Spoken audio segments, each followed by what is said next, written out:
I'm Miranda Rake. And I'm Sarah Wheeler, and this is The Mother of It All, where we take on motherhood through the lens of culture and culture through the lens of motherhood.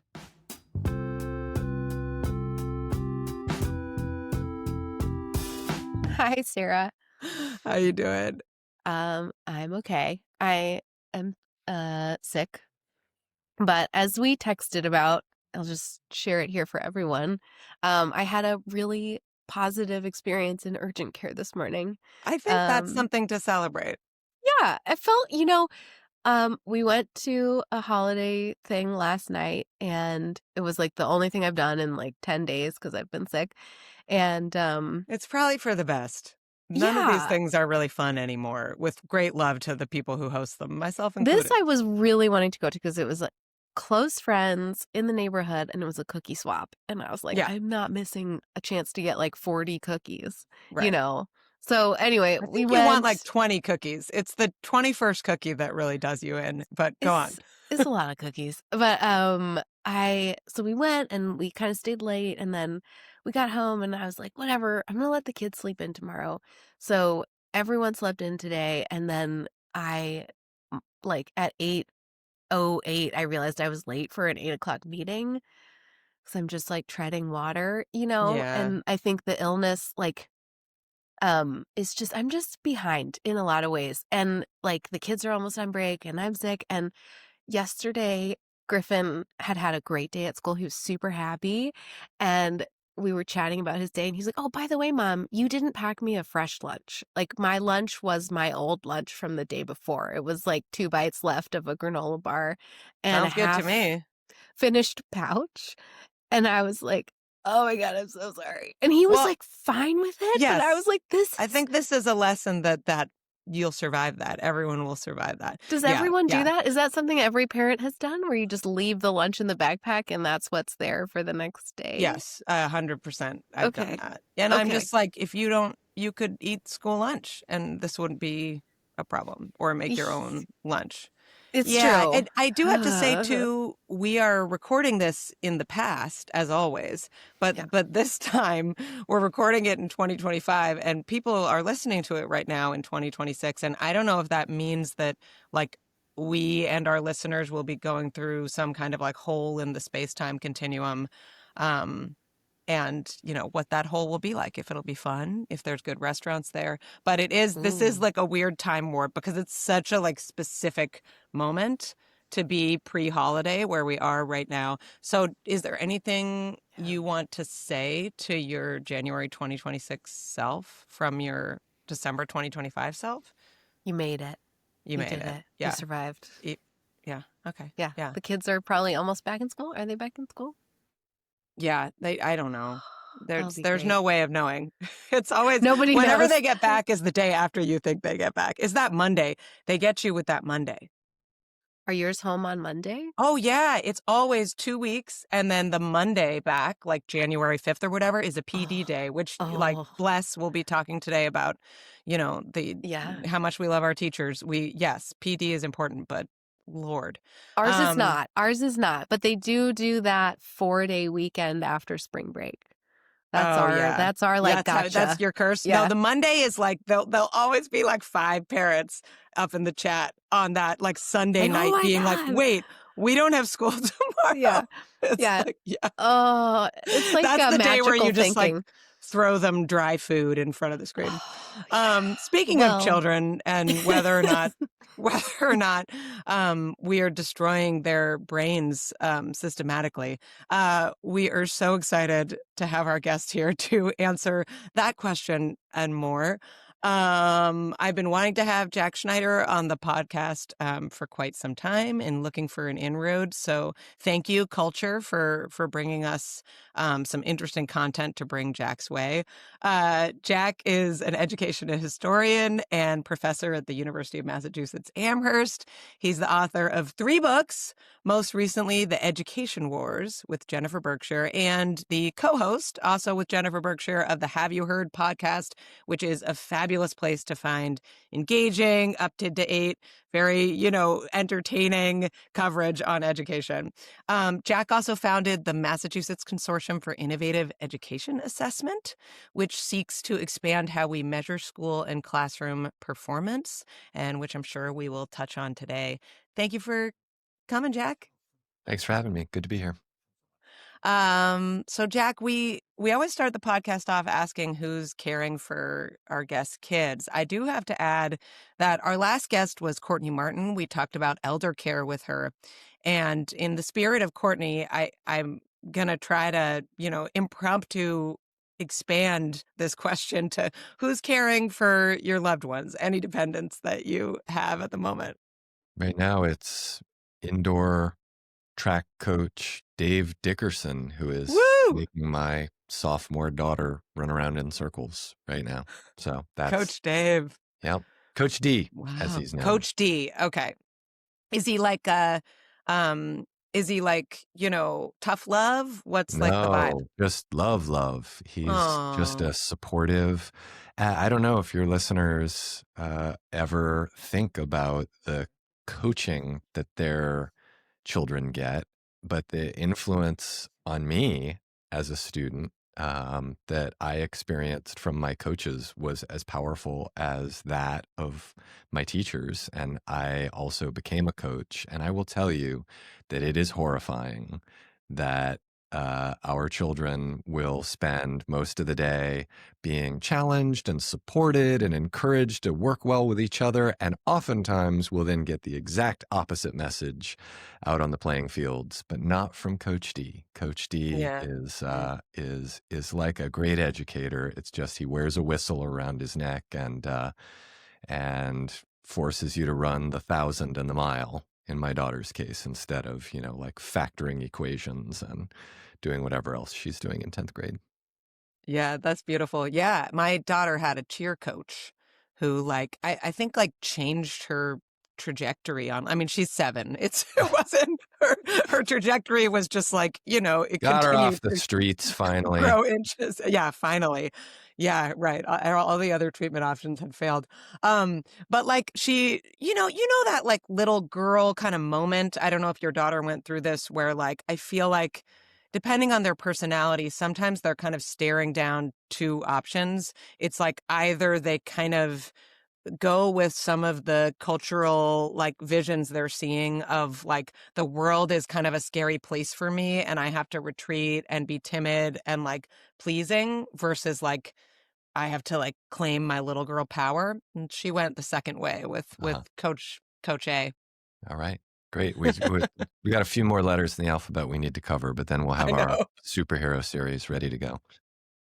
Okay, so Jack, Miranda and I have been in a bit of a text tizzy over the last couple months, kind of trying to tease apart a couple think pieces in major media outlets about generally kind of the failures of public school. And just for background, for anybody who's listening for the first time, I'm an educator. Miranda and I both have children in public schools, although sometimes they And feel like they have parents. all the power. Yeah. My parents also went to public school. Yeah. And we talk often about the challenges of that and, the limitations of school and public school. But, also have a lot of pride around that. So there was this one piece in New York Magazine entitled "The Big Fail: Student Achievement Has Fallen Off a Cliff, and Neither Trump nor the Pandemic is to Blame." So in this piece, Andrew Rice wrote about kind of basically how much dumber we all are and how much dumber kids are these days. This was also kind of accompanied by this fun little thing you could do, which was see if you're smarter than an 8th grader, which were test questions from a variety of cognitive and academic assessments from, the last century, essentially. And Rice wrote, "If you, like me, are a middle-aged parent, check, you may remember that adults complained that education was crumbling when you were a kid, too, and you turned out fine anyway. Speak for yourself, Andrew. But you may be proud of your public school and have the magnetic car decal to prove it, check. You may think that, whatever the headlines say, your child is progressing well enough toward literacy and numeracy. You may be deluded. And he goes on to cite declines in academic and cognitive skills that he, says many academics believe started before the pandemic, that are not just a pandemic thing. Then we had this piece in the New York Times by Jia Lin Yang, an opinion piece titled "America's Children Are Unwell. Are Schools Part of the Problem?" And in this piece, she's really arguing that part of the rise in childhood mental health challenges and diagnoses of learning and behavior disorders is due to schools being shitty, essentially, and like not teaching to a range of learners, reducing play, recess time, etc. So she says, the experience of school has changed rapidly in recent generations. Starting in the 1980s, a metrics-obsessed regime took over American education and profoundly altered the expectations placed on children, up and down the class ladder.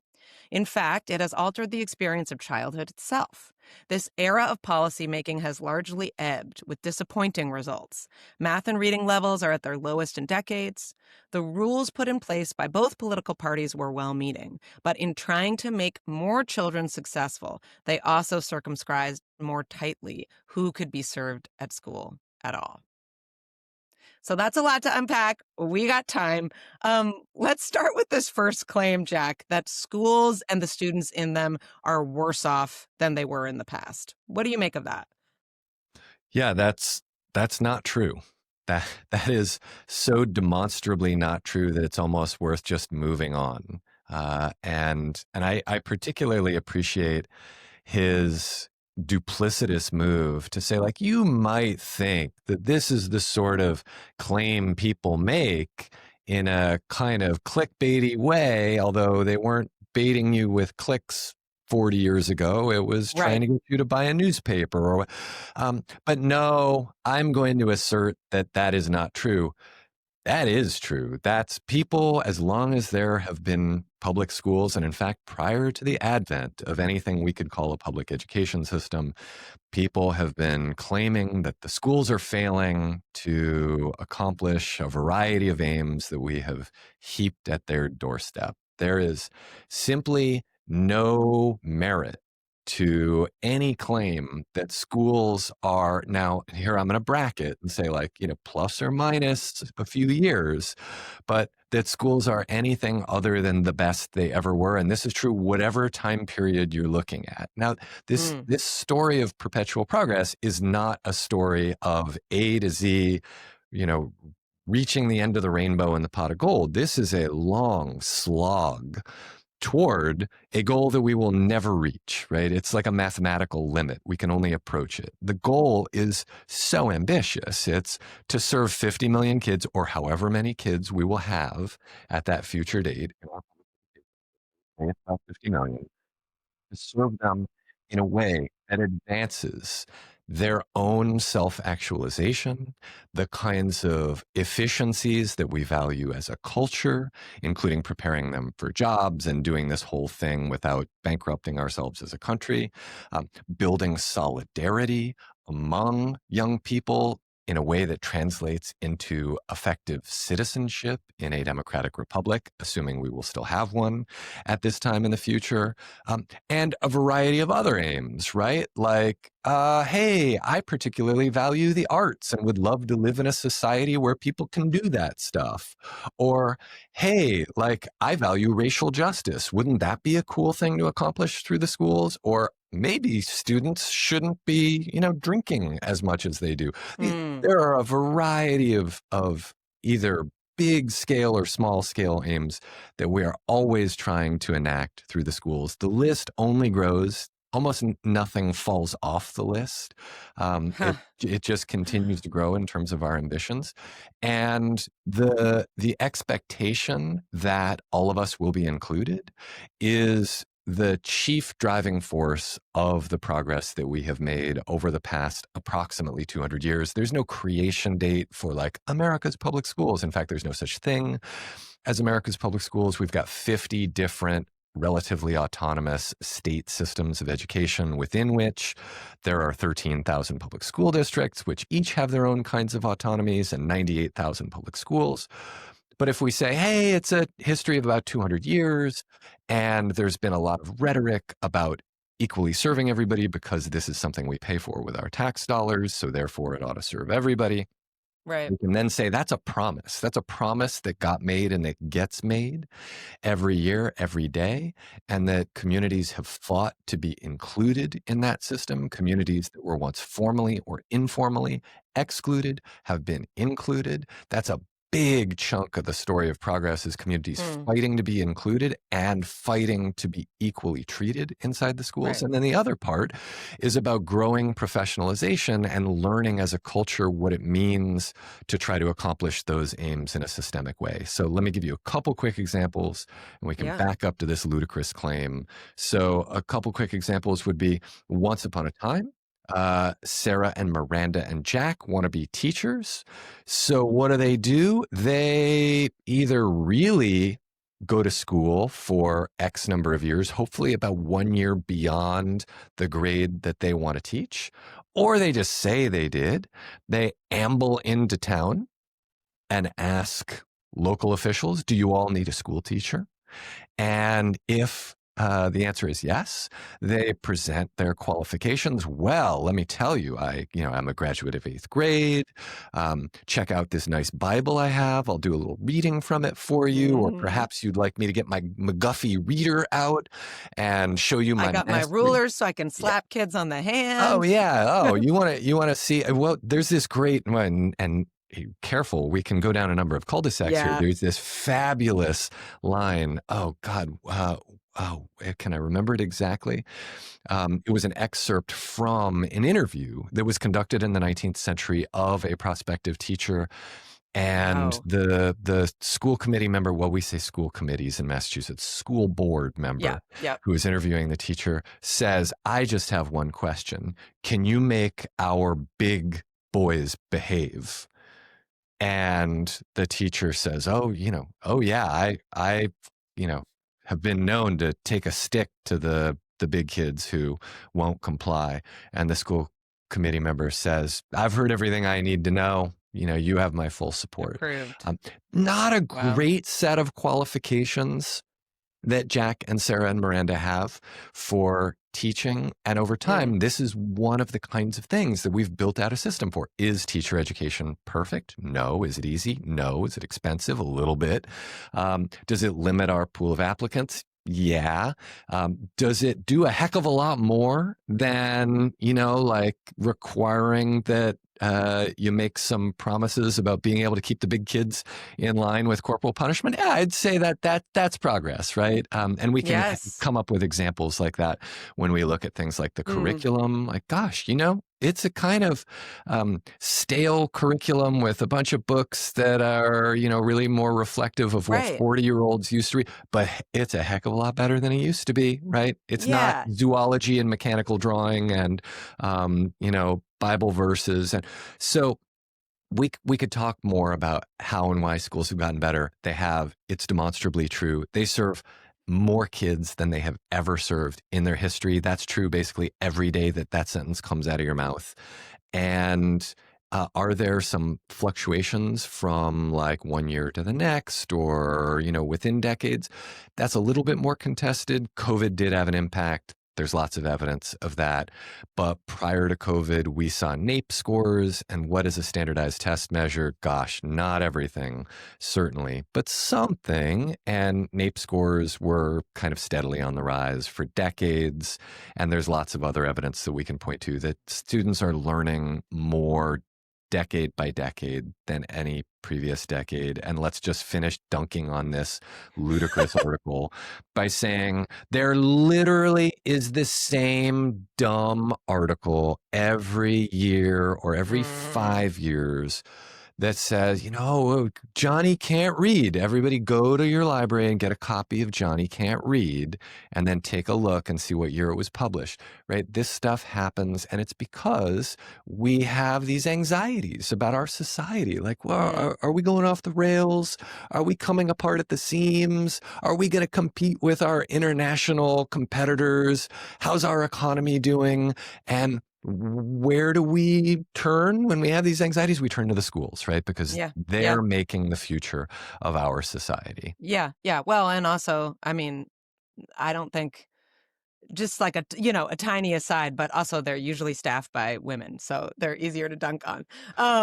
But Totally. And let's not move on too quickly from that point, right? Okay. That one of the reasons schools get trashed, as you said, is that the professional expertise of educators is easily dismissed for that reason, right? Because we tend to dismiss teaching as a professional occupation, largely because it is associated with quote unquote women's work. There's some good sociological literature on the ways that gender rubs off on jobs, and the gender of jobs rubs off on people. And we have a feminized profession that contributes to people undervaluing it. And also because we pay for education with our tax dollars, educators are paid less than people with comparable levels of training and education.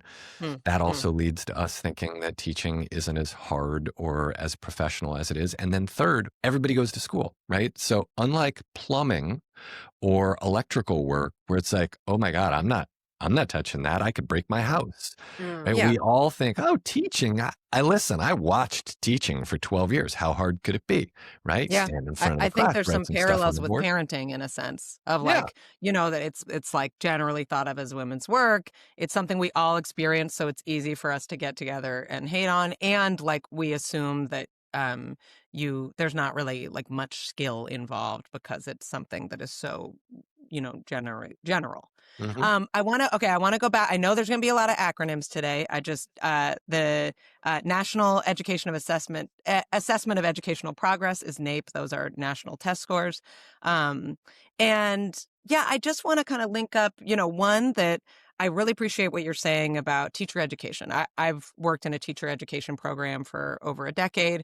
A decade ago, but especially now, we've never, asked about corporal punishment in an interview. And it's true. What we ask of our teachers, it's incredible. I mean, yes, does a new teacher need a lot of continued support? They do.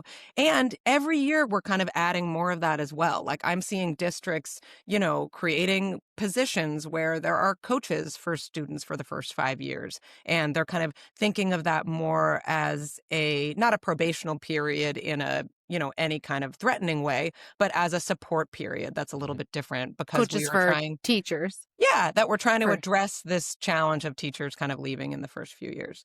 And I also just really appreciate this kind of thread that I've seen you write about. You have a great piece in The Nation on this that we will link about like warning against nostalgia for the education of the past. And one of the reasons I also find this so interesting is that we see this in other sectors of our culture. And Miranda and I have talked about this. There's a David Brooks piece in the Times that I just want to light on fire every winter solstice about how people used to be nice. Right. And people have kind of lost their politeness.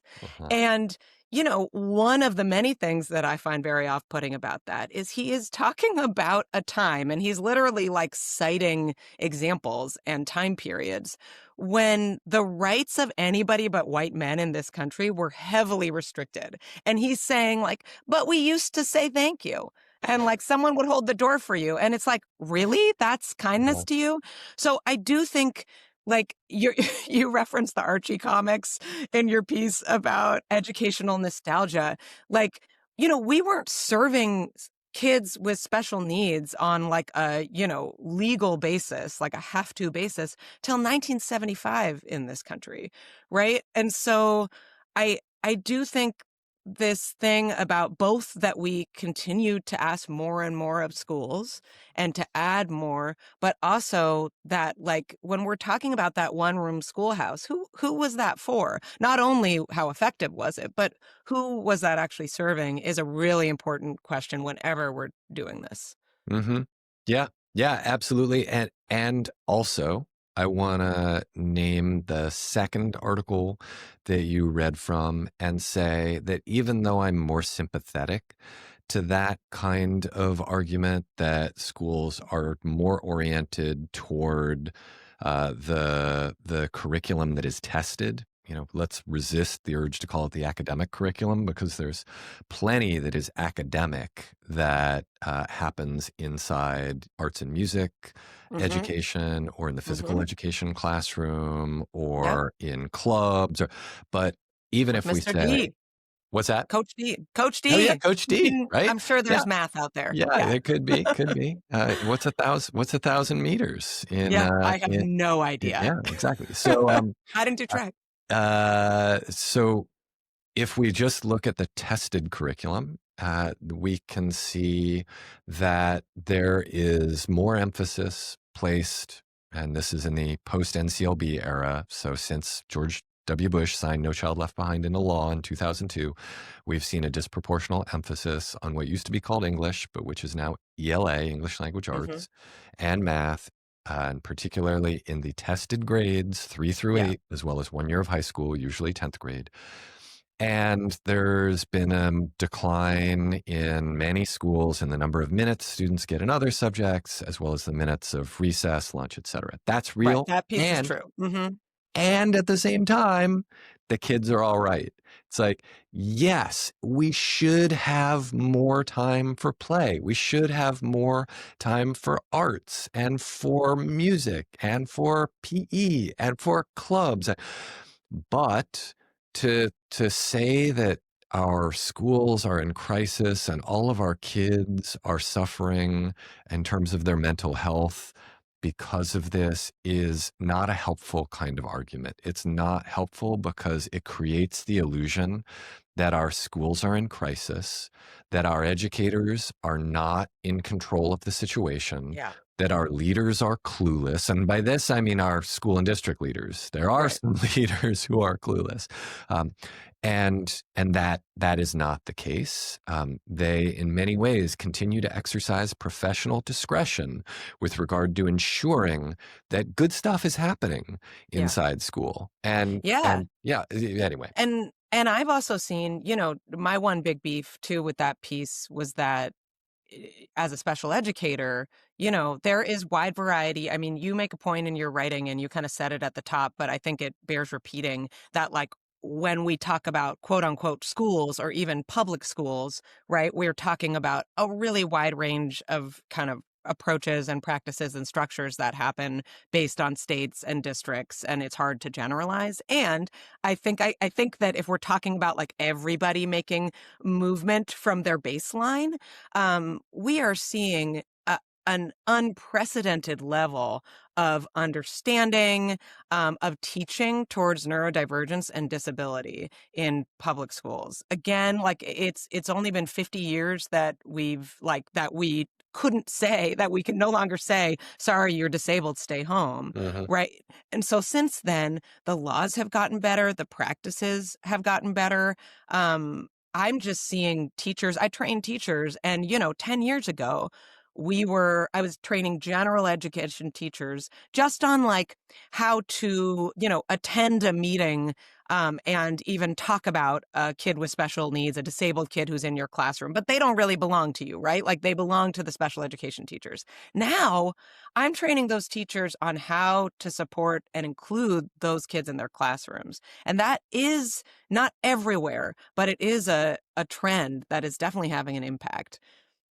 And there Yep. was this thread that I'm kind of like, if you want to lose a couple hours on Reddit, I don't know if that's an addiction you have, Jack, but our friend who writes the Evil Witches newsletter, Claire Zulke, posted this Reddit thread on like education Reddit recently, where a teacher is asking other teachers, yeah, I know we shit on like this generation of kids, but what are the things that you see this generation of students doing better than those before them?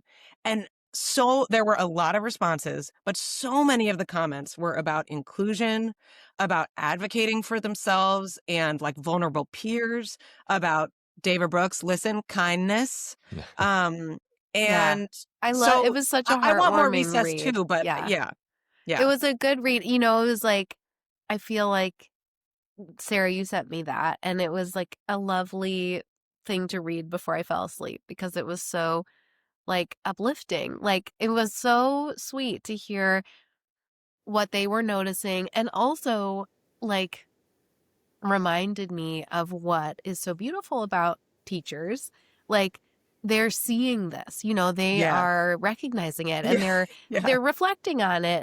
And I think it's kind of feels like it's worth saying, like, I read these articles, right? And I texted Sarah that New York Times one when it first came out, and I was like going through some stuff at our school.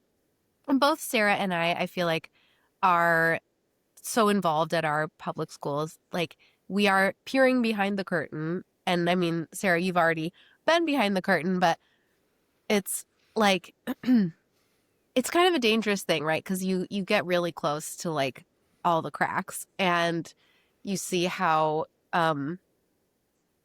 fragile the ecosystem is, and you can get I can get really caught up in what's lacking and what could be better, and but like if I remember to ask my kid, like, how's school, or like, how do you feel about your school, like, he likes it, he's happy. And even when I think there's flaws or I see issues, it doesn't take much for my confidence to be built back up. Like, just even last night he came home and his backpack had this really cool art project in it, and some parents had come in and just done art with them, and like his teacher made space for that, and they had supply, just doesn't take a lot to make him pretty happy. And I feel like watching for all those little ways that they're happy is so beautiful. And the idea that the teachers are also like that thread. Yeah, in this thread, are there's also like seeing that, like there's like their a happiness. thread in that Reddit thread, like a sub thread about one of the things they said was that like there's just way more talk about menstruation than there used to be. And like one teacher just listed some quotes like of like, she's like, even this week I have heard like, a girl like yelling down hallway, yo, Mr. B, like we're out of tampons in the bathroom, get on it. Like it was just, it's really, yeah. I mean, and just Jack, I keep thinking about what you just said about like, we're only adding things, right? Like the things that we're expected to kind of cover about life in school are so vast. Yeah. And to your point, Miranda, I think what you're pushing on there is the fact that we need to hold two truths in our minds at the same time. And, that's a little bit cognitively demanding, but we can do it. And one of those truths is what we do for young people in this country is unprecedented in the history of the world. Like, period. It's unprecedented to say we're going to educate everybody, even kids who don't have the paperwork that their enemies would like them to have. They get an education. You got a disability, you get an education too. And it's going to be appropriate for you and still free, right? It's unprecedented in the history of the world. People have fought like hell for it. It wasn't given, right? It was demanded and won over time. We accept it as a society and we pay for it with our tax dollars. And we spend the better part of $1 trillion every year in a country that is miserly with regard to supporting people and even the young people that we claim to love in this country. Miserly.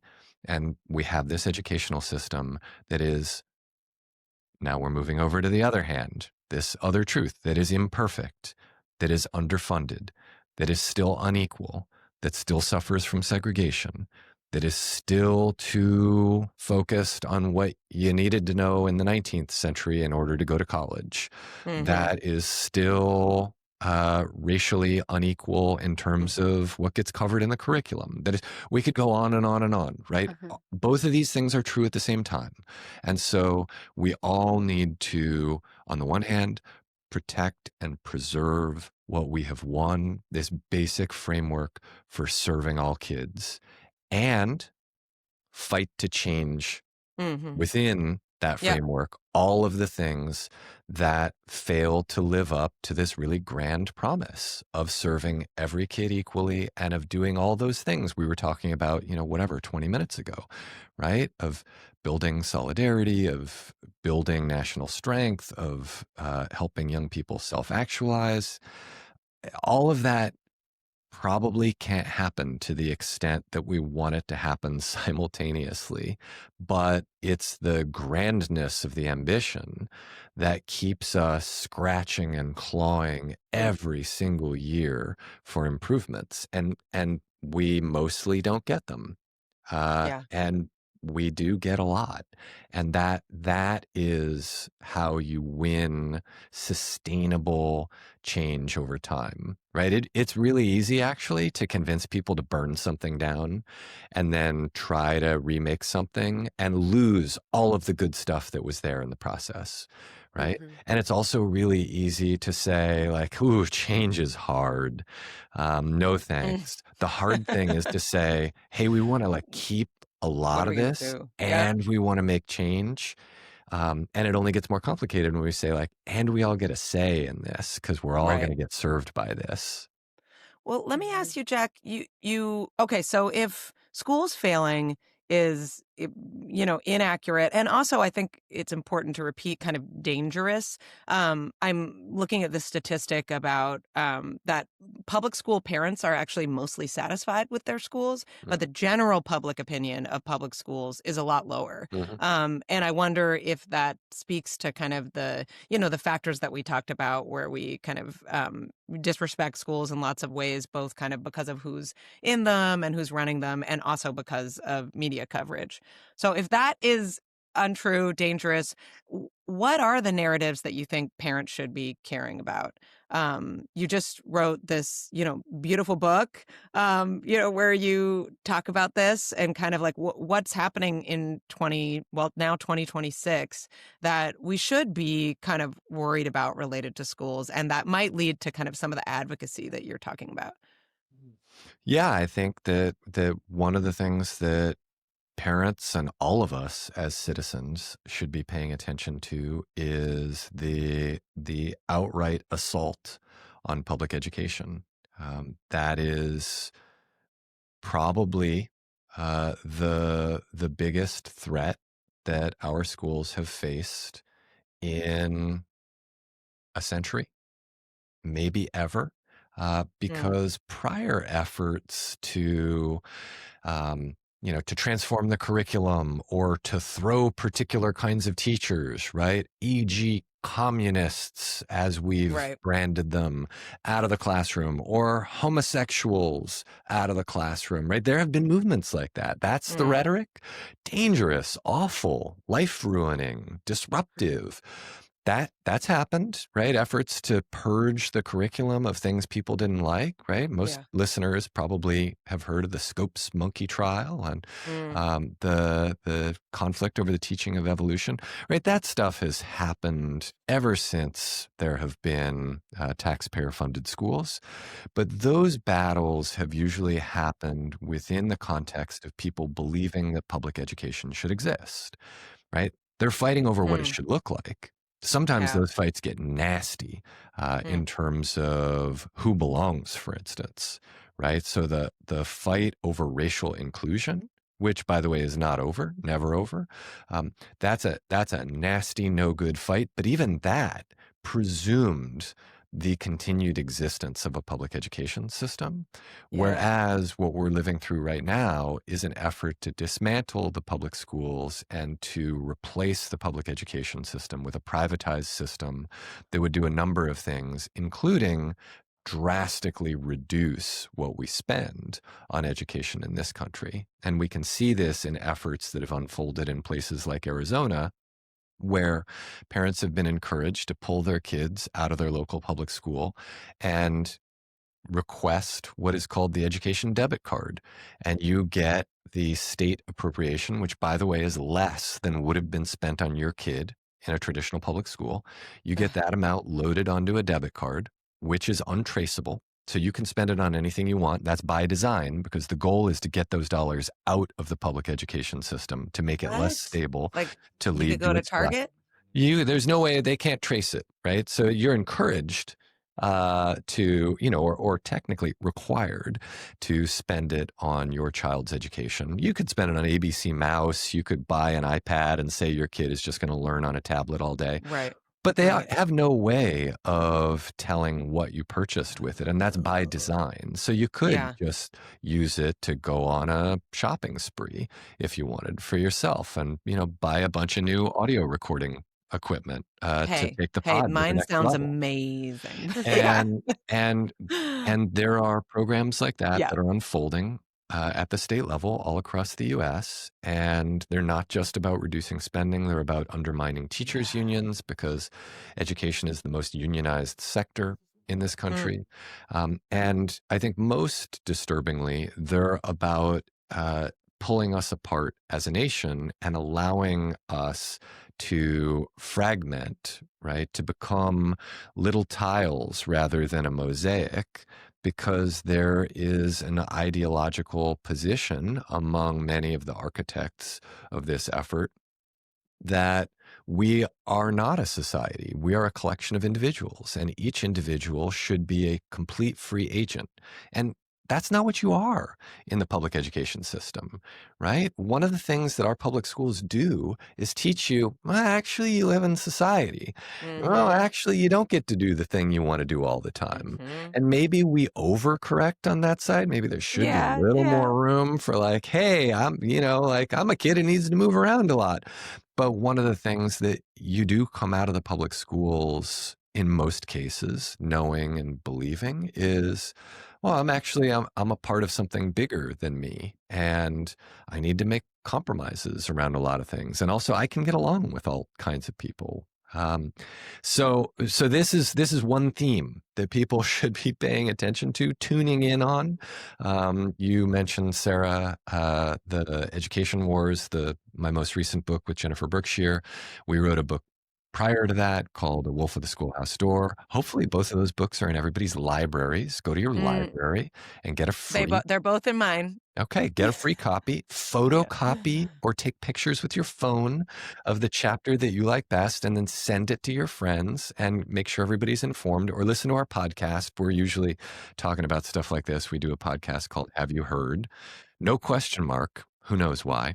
And people need to get informed about that. So that's one theme. Can I squeeze in another theme?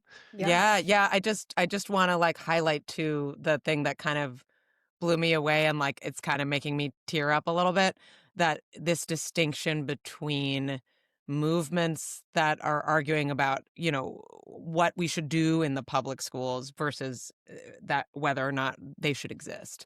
And that's really horrifying. Okay, go on.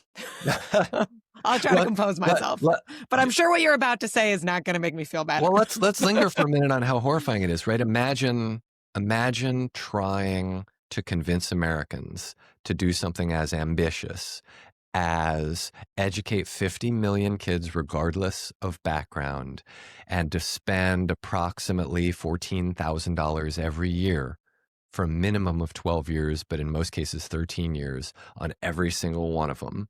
It would never happen. Right? It would never happen. I was outside my public library the other day, and with my husband, and I was like, God, I just fucking love the library. We go once every 2 weeks, and my kids are, self-identified bookworms, and we get 30 books, and I get 5 and read one of them.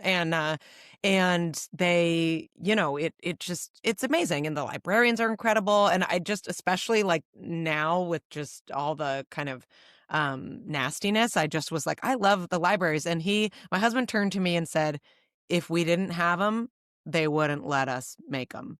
Oh, yeah. They would never let us build this. I'm very anti little free libraries. My wife is can't understand why I'm so opposed to them. And it's because I think they undermine real library. It's like we have you're libraries. Blowing my mind, Jack. They are full of books. And Go they are there free. And run into your neighbors there. I'm not going to start this fight. I can tell Oh Miranda no, takes. I'm super. We'll take that on another time, and I think that's fascinating All right, and very compelling. let's go. Okay, you Let's had go to theme 2. Yep. Mm-hmm. Theme 2 is there needs to be. This is something that all parents and all citizens should be fighting for. There needs to be a national listening session where we listen to what young people want school to be like. And this is, if there is a crisis, we should flip it and make it an opportunity. And one of the themes of my work, so you referenced a few books. You named 3 books. There are actually 6 books. I think 3 of them, though, are worth reading. So we've named 2. I'll name. Oh my God, we got all right. I'll find the website that I'll name someone the needs to third update. The third one for worth you. reading is Beyond Test Scores. Yeah. And we just try to name. I wrote the book. I don't know who the we is. Me and my germs tried to write a book that would help put on people's maps all the things that schools should do. And instead of that just being Jack Schneider pontificating, well, I do plenty of pontificating. So it's not just that. But in addition to that, not instead of that, the goals, the aims that get articulated come from focus group and interviews and polling of students, teachers, families, community members, principals, district superintendents. With communities, we ran focus groups in, I think, 8 different languages. Let's see if I can remember. English, Spanish, Portuguese, Mandarin, Haitian, Creole, Korean. What am I forgetting? Oh, and Arabic. Oh, that's only 7 though. Cambodian, were you? I'm thinking about Massachusetts. Yeah. Anyway, and by and large, people agree about stuff. And holy cow, do kids and young people who aren't kids anymore, do they enjoy being taken seriously? And can they dream about what school would look like? And it turns out they do want to go to school. They want to be with other young people. They want to grow. They want to learn stuff. And they don't just want to go and like hang out in free periods all day. To skateboard or have like an AI teacher that lets them, pitch their small business all day. Yeah, right. It's like, no, they have a lot to say on this issue. And I think if we took that seriously, if we took their experiences seriously and let them lead a bit, they would actually lead us in a direction that we all agree with, because what they say they want out of school is pretty much in line with what the rest of us say. And here's the difference, is that it's real for them in a way that it isn't real for the rest of us most of the time, because the rest of us, especially grown-ups, especially those of us, well, I wouldn't say especially, for many of us who have kids, what we think school is for is to help our kids get ahead, right?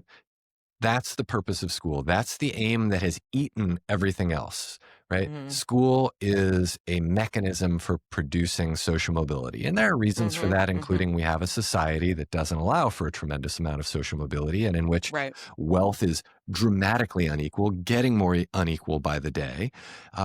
And school can, in many ways, help people move up the social and economic ladders. But that is such an unthinking, narrow-minded, and unproductive way of understanding the mission of education. And if you ask people, just think about it for a second, just like one beat, just give me a beat before you answer where the good schools are, right? So if you ask them in Massachusetts, where are the best public schools? They will not take that beat. They'll say Wellesley, Weston, Wayland. They'll give you a bunch of W's, right? Sudbury. But you could put Sudbury in Lincoln, there. Concord. Sudbury, Don't forget Concord. Carlisle. Well, those are, it's Lincoln, Sudbury combined, Concord, Carlisle combined. Right. But yeah, sure. Let's just name all the affluent, predominantly white school districts where most parents have college degrees, if not graduate degrees. That's where the quote unquote good schools are. Then you say, before you answer, just think about it. What do you know? What do you not know? What would you like to know? All of a sudden they're like, I actually have no idea. I don't know. I would have to go look. Well, what would you look for? Well, they start to think about it. What would you look for? I would want kids to be engaged and to be learning things that they think are valuable and to Yep. get like a lot of different kinds of experiences and to have opportunities to create things. And I would want them to get like a full curriculum. So, art and music and PE and learning how to do stuff on the internet and with coding. And I also want clubs and sports, and I want them developing as citizens. They should learn how to get along across difference. They're going to name all this stuff eventually, but it's not top of Salad mind for bar. them. What's that? Everyone loves the salad bar. Oh, salad. Oh, yeah. Good food. We Right. could get into that. That's one of the first Yeah. places kids will go because it's so real for them, right? They don't They don't want their think like, food. oh, I don't know what a school. They're like, I know what a good school does. And my school does some of those things and not And what do others. the kids say? The kids say a lot of the stuff that it takes adults a lot of prompting to do, right? If anything, you have to prompt the kids like, all right, now like you've been super ambitious. Let's reel this back into the real world a little bit. And what they eventually describe is like, I want school, but I just want it to be more humane. I want it to be like a little bit more shaped by people like me. I want a little bit more freedom to be who I am and a little bit more flexibility around like what a good outcome of this whole process is. Right. And so the second theme influence on the expectations, not totally necessarily lowering them. But yeah. totally. Yeah. And so the second theme is, we're not going to move from the society we're in into a society that takes young people really seriously and empowers them. And that's not going to happen overnight. But I think everybody who's listening could like have a conversation with a kid about like, what would a great school look like? What would it be? And to try to then get that kid's back, get that young person's back and say like, you know what, I'm going to go to a school board meeting. Or you know what, I'm going to get some parents together. Or like, hey, I'm going to start writing a letter and try to get other people to join on. Right. Because, and get kids input. I mean, this is crazy. Like, we talked on this podcast, another running beef for us is the Jonathan Haidt book, The Anxious Generation, which I think like, yes, we should be talking about screens, but there are no student interviews in that book. Yeah. There are no conversations with actual teenagers about the influence of screens on them. Yeah. And it's really, it's both kind of feels like unethical and also inaccurate to keep talking about kids without asking talking to them kids and talking to them. There's this other piece too, Jack, that is coming up for me, which is something that has nagged at me a lot being in education for a long time, which is that, I mean, you're an educational researcher. There are questions to answer, right? But I feel like for the most part, people kind of know what works in education, and we just don't do it. Yeah. And the people that have money and power don't listen to us, or it's not sexy, basically, to just kind of get a smaller child to teacher ratio and to, by the way, understand that one factor is never going to produce the kind of effect that you would need it to in order to like convince a bunch of investors that it's the one thing, right? That this is a complex ecosystem. Yeah. But I think there was this book I loved. It came out a long time ago called Teachers Have It Easy. It was like Dave Eggers, who started 826, and Nineveh Calgary, and this journalist, Daniel Mouthrop. And I read it as a teacher, and it was about, mostly about the ways that different districts or some kind of charter school organizations have done teacher compensation differently based on kind of what actually makes a successful teacher and what we actually want to see our teachers giving time and care to. But there was a ton of just talking to teachers. And it was like, yeah, this is like a 200-page book that has very little kind of hard data in it. And I just believe that if we just decided we were going to kind of do these things at a scale that, could actually have an impact, things would get better. We don't need like some, ed tech evaluation of, Mhm. like we know what helps, Yeah.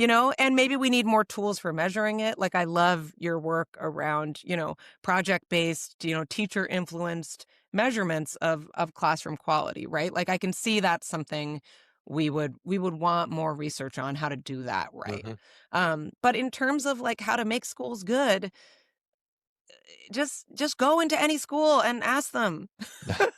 Yeah, it's like we don't have 3.5 million adults who Right. show Who up would we ask? These in the women? system Like, every day. Yeah, or like 50 million young people who are in the system who spend. Well, one of the things we do as one of our research projects is we mm, survey thousands and thousands and thousands of students and teachers every year, and we propose like, hey, if you want to know how a school is doing, you should build this into your data system.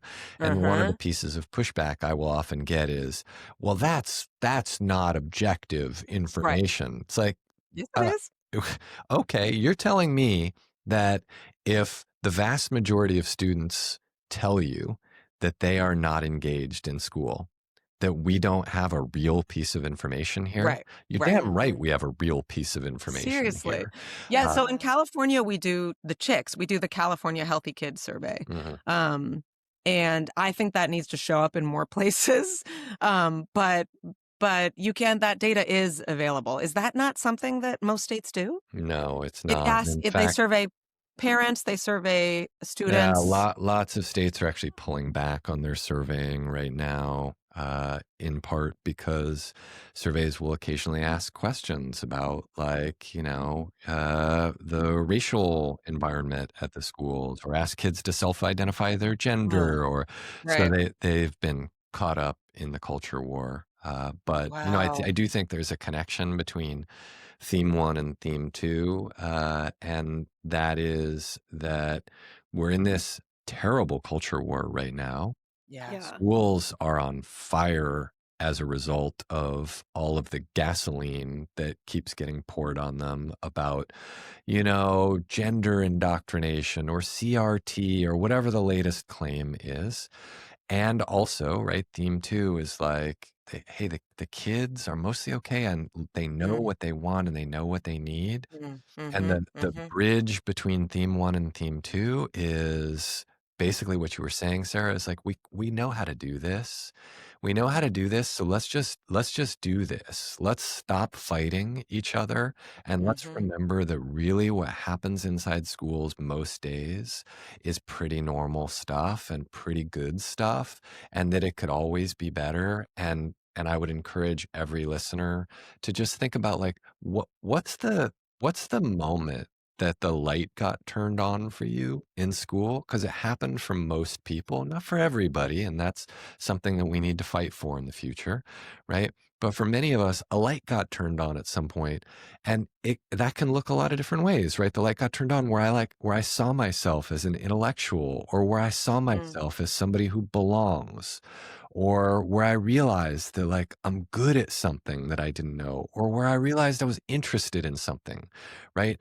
What's a moment where the light came on, and can't that happen at all schools for all kids?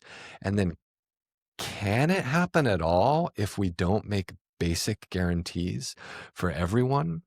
And so I yeah. think that Yeah. the connection is like, let's start talking more about what goes right and why it goes right and when it goes right, and less about these kind of cooked up narratives about everything that's wrong. Let's also ground what we're talking about in, like, our real experiences. What did you experience? What did your kid experience? Don't tell me what you heard on the news. Don't tell me what some friend of somebody's cousin told you, right? Let's ground it in reality. And Right. Well, this is that data point about most parents being that's right. of public school children being That's right. satisfied. Yep. Yeah. People want Okay, to so Well, I'm fill at out a the holiday party PDK tonight, poll. Jack, and somebody brings up these articles to me and is like, public schools are failing. Yeah. Is that my line? How do you Like, know? what have you seen? How do Tell you me about know? your experience. Yeah, tell me How about do you know? your personal experience there. Yeah. Tell me what you really know. I'm so interested in you telling me about what you really. Is this true of your school? Is this happening at your school? Are you interested in hearing about what's happening at my school? I can tell you the things that I don't love at my school, and I'd also like to tell you about the things that I do love. yeah, I'm I This is think why no one wants to sit next to me at dinner parties, by the way. But they're like, yeah, please. Well, it's interesting to think about. I love that though. It's like if someone asked me how I feel about our school, right? It's like it depends on the day. Like we've had a rough year. We've talked about this before. Like we went for months without a principal and then no vice principal, and we host the way our district does it is like they kind of bus kids with like they call it SES. It's like, what is that, social emotional something. Basically it's part of like our sped department, I think. So we have these like higher needs kids, and their primary teacher was out for like much of the year, so it was like a sub. And so we were a mess. Like our school was really a mess, and many parents were like one foot out the door. And our district is currently doing this giant rezoning, so we're getting bumped into probably a totally different high school, which is like a pretty big shakeup for a lot of people. We're just like in bad shape, and it's, I think, a lot of families who chose our elementary school by purchasing their house, are like, dang, I messed up.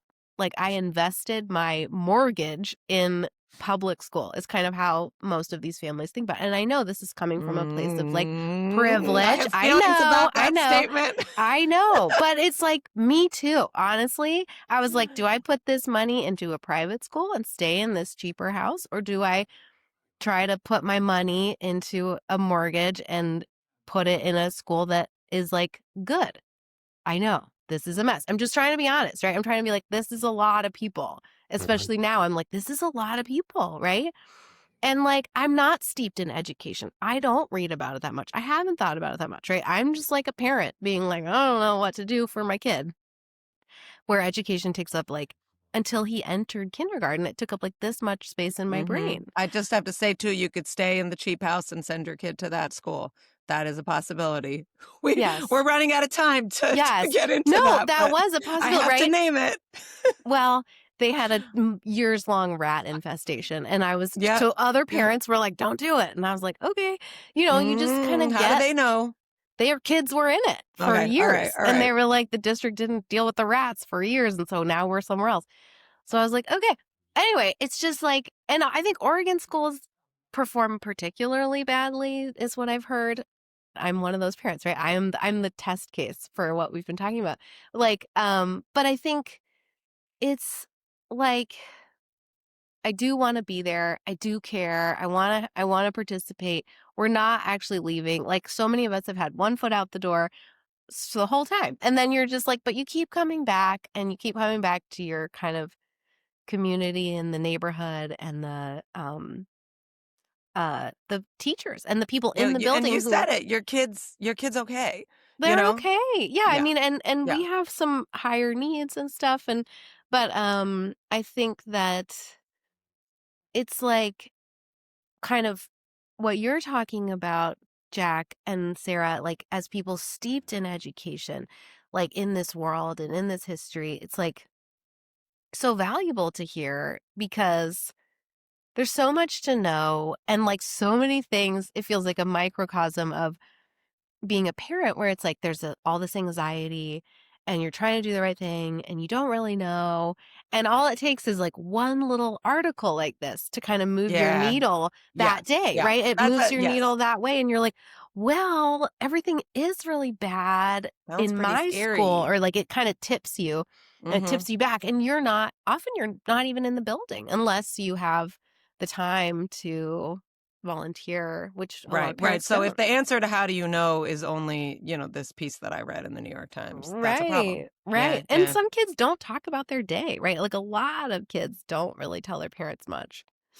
Yes. You learn to recalibrate your indicators on whether your kid's Right. doing okay as they get Yeah. older. I mean, you have a teenager, Jack. That must be well, I don't know. Sometimes I feel like with teenagers you get more information, and with others it's like you just gotta be like, well, they're going Yeah. to school. I wonder, like, Yeah. what is the kind of even 2 minute, like a 1 minute kind of, if you're freaking out about your school, do you think just ask your kid how their day was? Or like, what is your zoom out, like your quick and dirty zoom out when you're freaking out, you On know? like the micro Like level. instead of Yeah. Googling like alternative schools in my area, like what is the, what is Private debit card available, my zip code.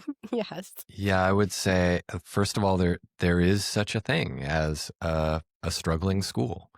That Mhm. happens. There are teachers who, probably should find other work. That's real. Yeah. I don't think it's common, but it's real. Yeah.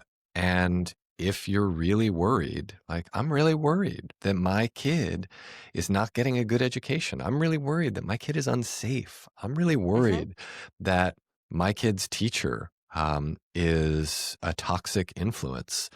I would say, like, go get more information, not on the internet, not from strangers, and maybe not even from, other parents. Like, say, can I come visit the school? Can I be a guest? Can I visit? I just want to learn more about what's happening here. It's a public school. So it should be a part of their mission to bring you in and let you see. I want to look at student work. I want to see the kinds of assignments students are getting. You may not always be welcomed with open arms. Special education, as Sarah was mentioning it earlier, right, is an area where we see, like, parents have rights. There is lots of stuff parents can get access to, and also they sometimes or often have to fight like hell for it. Yes. But they eventually will win. And so, there may be some low level conflict here, but like that's the way to find out. And also by talking to your kid and asking questions not that are abstract, like, do you think you go to a good school, but like, do you feel safe at school? Do you have friends? Are there adults who care about you at school?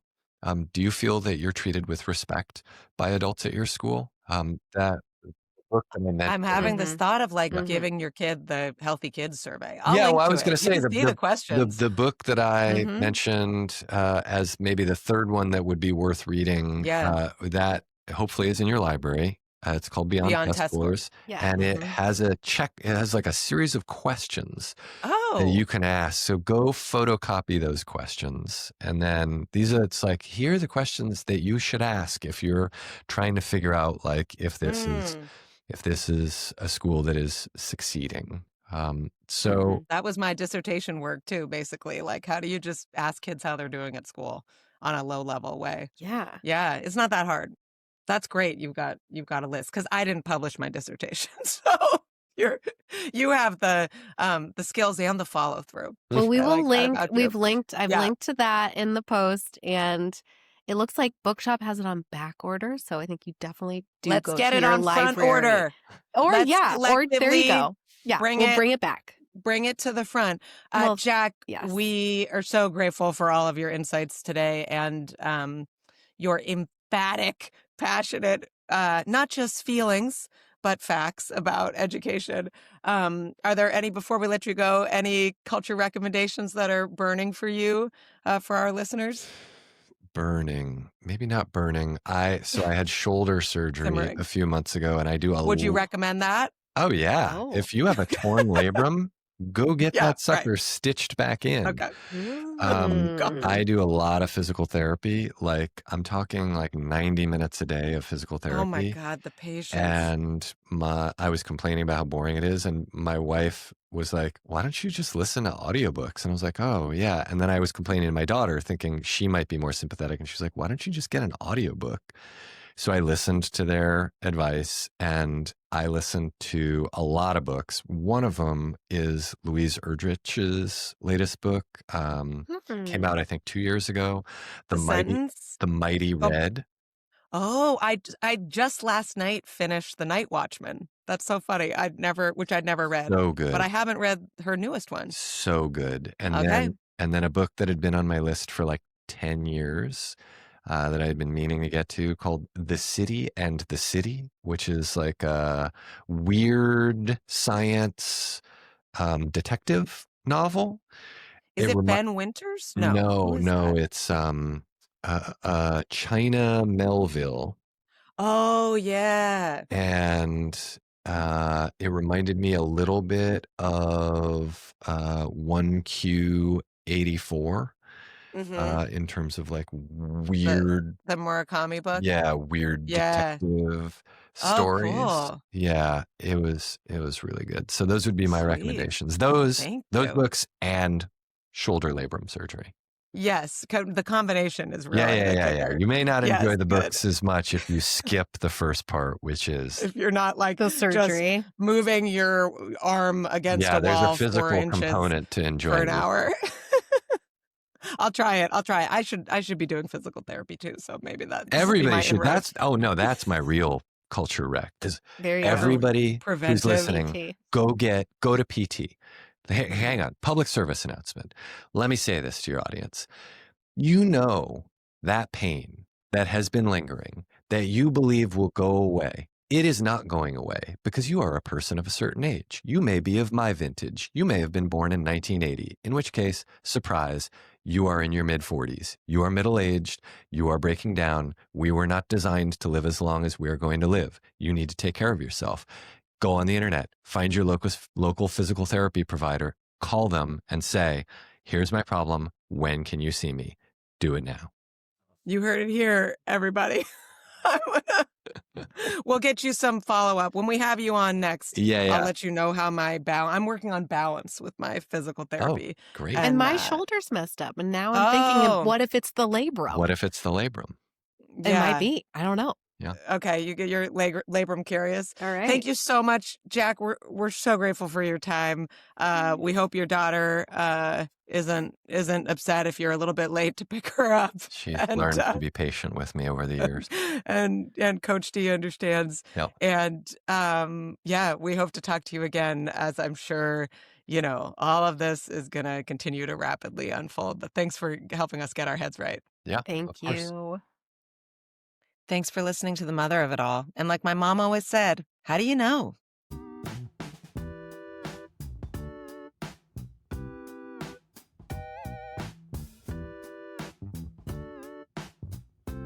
The Mother of It All is produced by Opus Knox Media with music from It's Electric. If you like this episode, why not send it to a friend right now? Go on, we'll wait. You can follow us on Substack at themotherofitall.substack.com, where subscribing will get you episodes and bonus posts in your inbox and connect you with the Mother of It All listener community. Plus, become a paid subscriber and get a hot off the presses Mother of It All canvas tote. We're also on Instagram at The Mother of It All, and you can email us anytime with ideas or feedback at motherculturepod@gmail.com.